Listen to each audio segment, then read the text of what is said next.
भगवान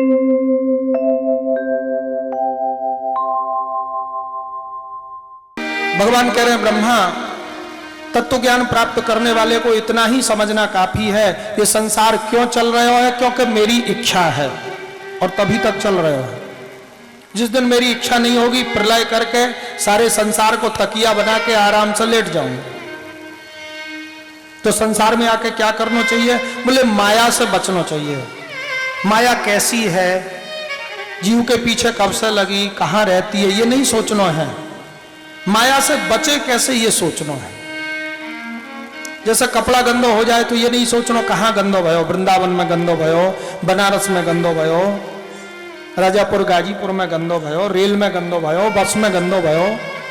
कपड़ा कब कहां कैसे गंदा हुआ ये सोचते रहो तो काम नहीं चलेगा। कपड़ा साफ कैसे हो, सादा पानी से, साबुन से, ड्राई क्लीन से। कपड़ा साफ कैसे हो ये सोचना चाहिए। कब कहां कैसे गंदा हुआ ये सोचते रहो बैठे बैठे क्या फायदा। ऐसे ही माया कैसी है, कहां रहती है, जीव को क्या करती है, माया कब कहां कैसी ये मत सोचो, माया से कैसे बचें ये सोचो। और माया से बचने को, माया से छूटने को उपाय है मायापति की बात। और मायापति की बात है ये श्रीमद् भागवत। ये श्रीमद् भागवत में 10 बात है। अत्र सर्गो विसर्गश्च स्थान पोषणतयः मन्वंतर देशानुकथा निरोधो मुक्तिराश्रय। 10वीं बात आश्रय तत्व, कृष्ण तत्व को समझाने के लिए प्रारंभ की 9 बात हैं। और आश्रय तत्व के द्वारा ही जीव को कल्याण हो गया। सुखदेव जी कह रहे राजा, भगवान ने तुम्हारे ऊपर बड़ी कृपा की, तुम्हारा कुसंग छुड़ा दिया। तुम बैठ के प्रेम से भगवान की कथा सुन रहे हो, भागवत सुन रहे हो। अगर भागवत नहीं सुनते, घर बैठे रहते तो सोचते रहते तक्षक आवे को काटे को मर जाओ। भगवान ने ऐसी लीला की, सांप से काटने को श्राप लगो। गंगा किनारे आके बैठ के प्रेम से कथा सुन रहे हो। भगवान जब कृपा करें तो कुसंग छुड़ाएं। यही प्रकार से भगवान ने परम भक्त विदुर जी महाराज को कुसंग छुड़ाया। विदुर जी भगवान के भक्त, लेकिन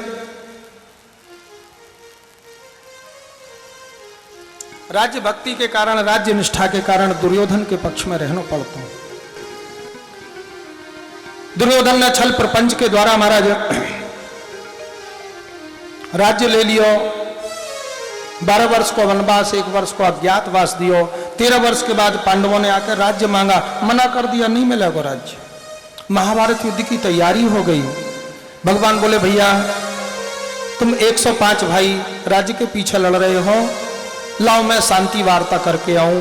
पांडव बोले प्रभु वो तो मानेंगे नहीं। भगवान बोले फिर भी एक बार मैं समझा के देख लूं। जैसे ही चले हैं द्रौपदी आ गई, प्रभु मैंने 13 वर्ष से चोटी नहीं बनाई। द्रौपदी को जब अपमान किया हो, द्रौपदी ने प्रतिज्ञा की थी इन दुष्टों के रक्त से केस धोऊंगी तब बेड़ी गोथूंगी।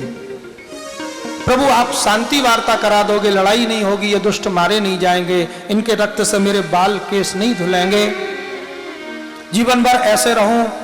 भगवान हंसने लगे, द्रौपदी से बोले द्रौपदी तू तो बाबरी है।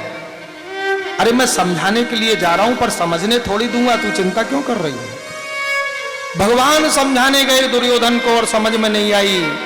लीला कर रहे थे, समझाना चाहते तो हस्तिनापुर जाने की जरूरत नहीं थी। द्वारका में बैठे बैठे सोचते दुर्योधन की बुद्धि बदल जाए, राज्य दे देता बेचारा। शांति दूत बन के गए हैं, दुर्योधन ने स्वागत किया है। भगवान ने कहा भैया राज्य दे दो, मना कर दी। बिना युद्ध के सुई की नोक के बराबर नहीं देंगे। भगवान बोले भाई 5 गांव दे दो। दुर्योधन ने विचार किए, ठीक है। शकुनी मामा लिखा पढ़ी करने लगो, स्याही की दबात गिरा दी, देनो नहीं चाहते। मामा पैर पे कागज रख के लिखा पढ़ी कर रहे थे। बोले भांजे राज्य तो लिख के दे रहे हो, पूरा राज्य थोड़ी दे रहे हैं, 5 गांव दे रहे हैं। अरे तुम तो 5 गांव दे रहे हो, राजा बलि के यहाँ तो ये श्री कृष्ण बामन बन के गए हो। 3 पैर भूमि मांगी थी, 3 पैर में 2 पैर में त्रिलोकी नाप ली। 3 पैर में जो त्रिलोकी ले ले तो 5 गांव में जाने क्या क्या ले लेगा। ये 5 गांव नहीं है, प्रपंच है। ग्रामीण पंच विप्राण उपेन्द्रेण दुर्योधन कहने लगो मामा आज आपने हमें बचा लियो, ये द्वारकानाथ ऊपर से ही कालो नहीं है, भीतर से भी कालो है। आज्ञा दिए सेवकों को बंदी गृह में डाल दो। जैसे ही दौड़े हैं और भगवान ने अपना विराट रूप दिखाया है, नेत्र बंद हो गए, भगवान दौड़े हैं दुर्योधन की मेवा को त्याग के और विदुर जी के यहां पहुंचे हैं।